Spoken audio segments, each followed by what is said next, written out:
Para Elías, la obra del rascacielos Titán era un organismo vivo, una criatura de acero y hormigón cuyo latido sentía a diario. A sus casi 60 años, el pulso del edificio le llegaba a través de las suelas de sus botas gastadas, y el peso de las herramientas en sus manos callosas era una extensión de su propio cuerpo. El olor a hormigón húmedo, el grito agudo de la sierra cortando el acero y la sinfonía caótica de los martillos no eran ruido, sino su paisaje sonoro natural. Cada eco una palabra en un idioma que solo él parecía entender plenamente. Se movía por el esqueleto del edificio con una calma serena que contrastaba violentamente con la energía frenética y nerviosa de los hombres más jóvenes. No era capataz ni ingeniero, era un obrero de primera línea, un maestro en el arte de levantar muros que jamás se doblan y de asentar cimientos que nunca ceden. Para los jóvenes arquitectos, que desfilaban por el lugar con sus cascos inmaquilados y planos digitales en tabletas, Elías era invisible. Parte de la maquinaria humana que transformaba sus diseños abstractos en una realidad tangible. Él conocía el secreto que ellos, con toda su tecnología, ignoraban: que un edificio tiene un alma, y esa alma se forja en el sudor, la sangre y la sabiduría silenciosa de los hombres que lo construyen, ladrillo a ladrillo. Los observaba desde lejos, sin juzgar, solo con la paciencia de una montaña que observa el viento pasar. La crisis llegó un martes, anunciada no por un trueno, sino por el zumbido electrónico de un correo urgente que hizo vibrar todas las tabletas en el lugar. Se había descubierto una microfisura, casi indetectable a simple vista, en uno de los pilares de soporte principales del piso 30.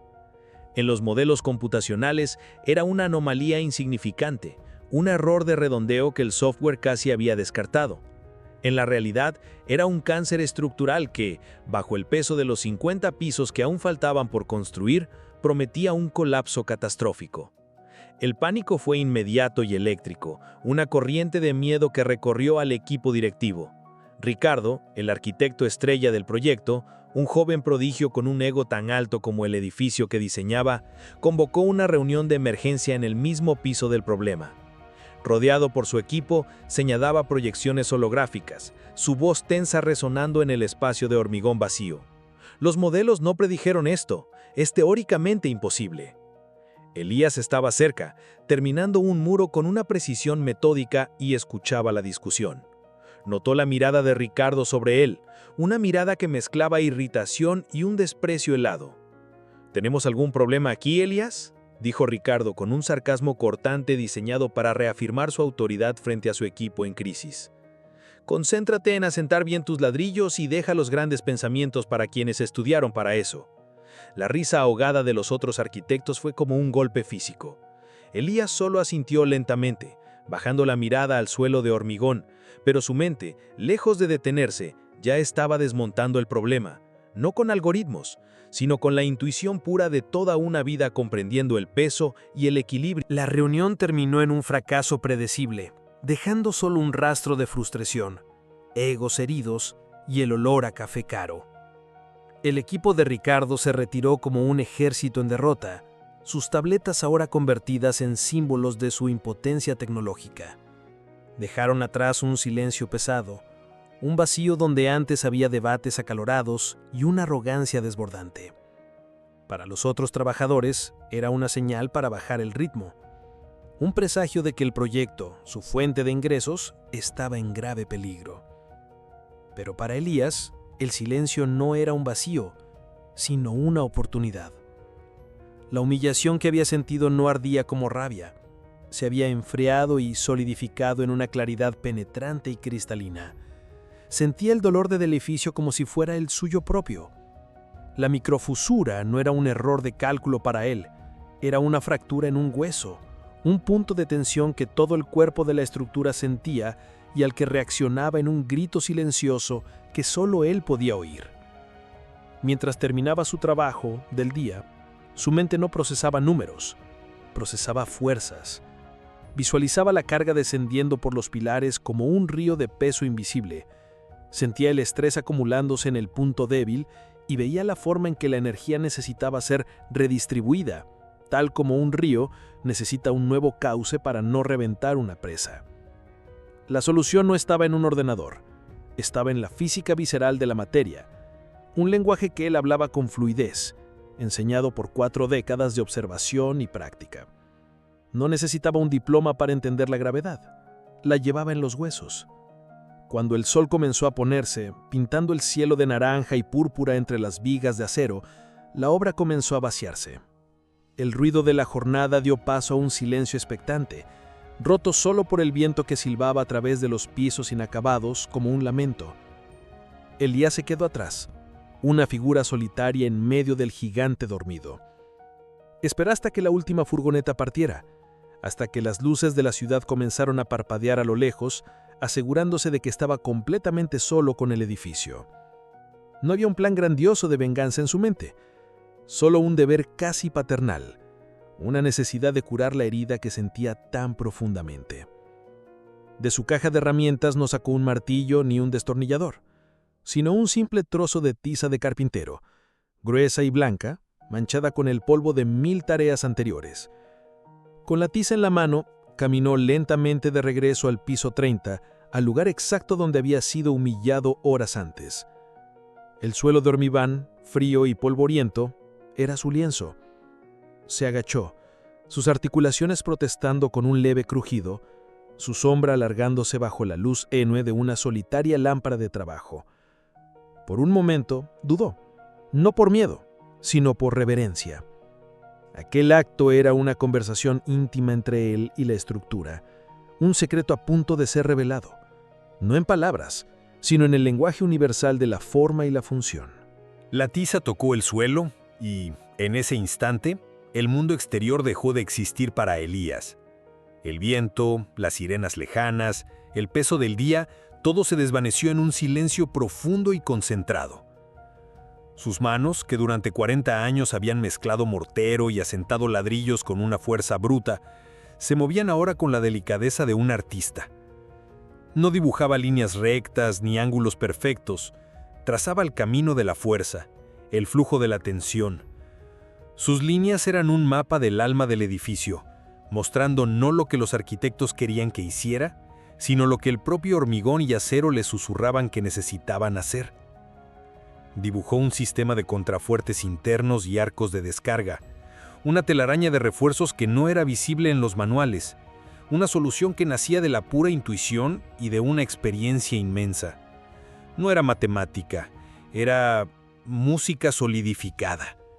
Cada línea era una nota que armonizaba la estructura, redistribuyendo el peso de la carga de una forma tan natural y orgánica que la fisura se volvía irrelevante, un mero detalle en una sinfonía de equilibrio mucho mayor. No estaba imponiendo una solución, estaba liberando la fuerza inherente del edificio para curarse a sí mismo. Era un diálogo mudo entre el hombre y su creación, una conversación que ninguna simulación computacional, por potente que fuera, podría tener jamás. Cuando trazó la última línea, conectando todo el sistema en un todo cohesivo y elegante, Elías se levantó lentamente. Ante él, en el suelo polvoriento, había un diagrama de una complejidad y belleza que cortaban la respiración. Era una paradoja visual, la más alta forma de ingeniería conceptual, expresada de la manera más rudimentaria posible. Parecía un jeroglifo antiguo, un mensaje de una sabiduría olvidada, dejado en el corazón de un monumento de la modernidad.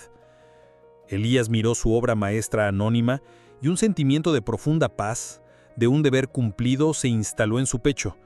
La humillación de Ricardo parecía ahora algo trivial, la picadura de un insecto insignificante que ya ni siquiera picaba. Su premio no era el reconocimiento, sino el conocimiento silencioso y absoluto de que el edificio estaba ahora seguro, de que su alma estructural estaba de nuevo en paz y completa. Se limpió el polvo de tiza de las manos en los pantalones de trabajo, un gesto tan rutinario como profundo.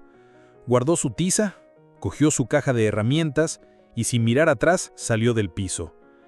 Dejó atrás el dibujo, solo bajo la luz fría de la lámpara, un testimonio silencioso de que la genialidad no necesita una voz para hacerse oír, solo necesita una superficie para revelarse.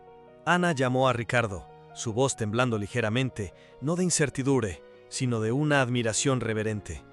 «Ricardo, tienes que ver esto». El equipo se acercó, el escepticismo grabado en sus rostros exhaustos. Cuando Ricardo vio el dibujo en el suelo, su reacción inicial fue un bufido de escarnio.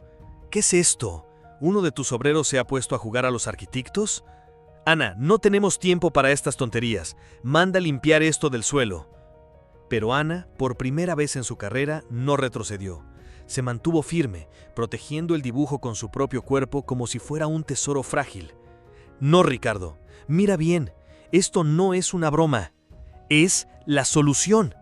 Con una pasión que nadie en el equipo le había visto jamás, comenzó a explicar la lógica detrás de los trazos de tiza, describiendo la elegancia de la distribución de fuerzas, la genialidad de los contrafuertes improvisados.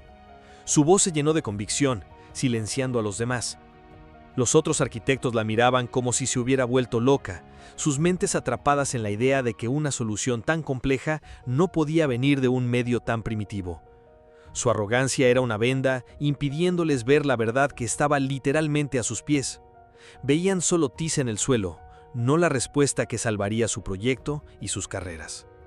Mientras Ricardo continuaba con su perorata sobre protocolos y modelos verificados, Ana dejó de escucharlo. Su mirada barría la obra, buscando una anomalía, no en los materiales, sino en los hombres. Observaba sus manos, la forma en que se movían, la economía de sus gestos. Buscaba a un artista disfrazado de obrero. Y entonces lo vio. Vio a Elías, a corta distancia, marcando una línea en una viga de acero con el mismo tipo de tiza blanca y gruesa. El gesto no era artístico, era funcional, pero contenía una certeza, una ausencia de vacilación que era como una firma inconfundible. Miró del dibujo en el suelo a Elías, a su mono cubierto de polvo, a su rostro sereno. Y todo encajó con la fuerza de un relámpago. No era el equipo de prodigios, era el hombre que veían todos los días, pero al que nunca miraban. No le dijo nada a Ricardo, la revelación era demasiado sagrada para él, sería como arrojar perlas a los cerdos. Caminó lentamente hacia Elías. «Buenos días», dijo ella con la voz embargada. «Gracias». Elías solo asintió con la cabeza, un pequeño brillo de comprensión en sus ojos. En ese momento, Ricardo, al ver la deferencia de su ingeniera hacia el obrero, siguió su mirada y finalmente comprendió. La sangre huyó de su rostro, la humillación fue un peso silencioso, un edificio derrumbándose dentro de él. El dibujo fue discretamente fotografiado, transferido a los modelos e implementado, salvando el proyecto. Elías nunca dijo una palabra, no lo necesitaba. El rascacielos ahora en pie, seguro y fuerte, era su testimonio silencioso. Una estructura cuya alma fue salvada no por ordenadores, sino por las manos de un genio que nadie sabía que existía.